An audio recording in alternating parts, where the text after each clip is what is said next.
February 1959, the Soviet Ural Mountains. 9 experienced hikers set up camp on a remote slope. By morning, they would all be dead, their tents slashed open from the inside.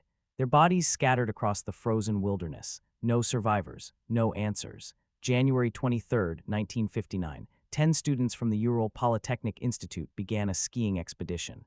Grade 3 difficulty, the highest classification. Their leader was Igor Dyatlov, 23 years old, experienced, methodical, prepared for anything. One member turned back early due to illness. The remaining 9 pushed deeper into the mountains. Their destination, Autorten Mountain. They sent their last communication on January 31st. Then, silence, February 26th. When the group failed to return, a search party was deployed. What they found on the slope of Kholat Syakhl, Dead Mountain, in the local language, defied explanation. The tent was still standing, but torn open from the inside. As if they'd cut their way out in a panic. Food, warm clothes, and equipment, everything left behind. In the snow, they found footprints. Some were barefoot, some in socks, leading away from the tent toward the forest below. The first 2 bodies were found at the forest edge under a cedar tree.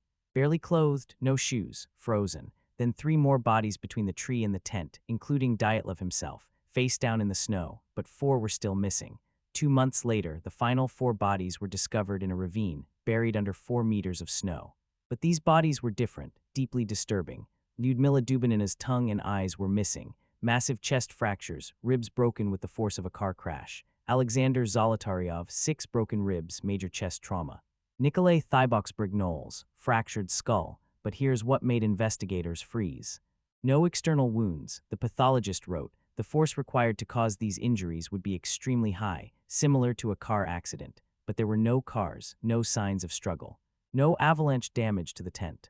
Some clothing showed traces of radioactive contamination. The tent and bodies had strange, unexplained orange lights seen in the sky that night. Witnesses miles away reported glowing orbs over the mountains. The Soviet government launched an investigation. Lead investigator Lev Ivanov pursued every lead.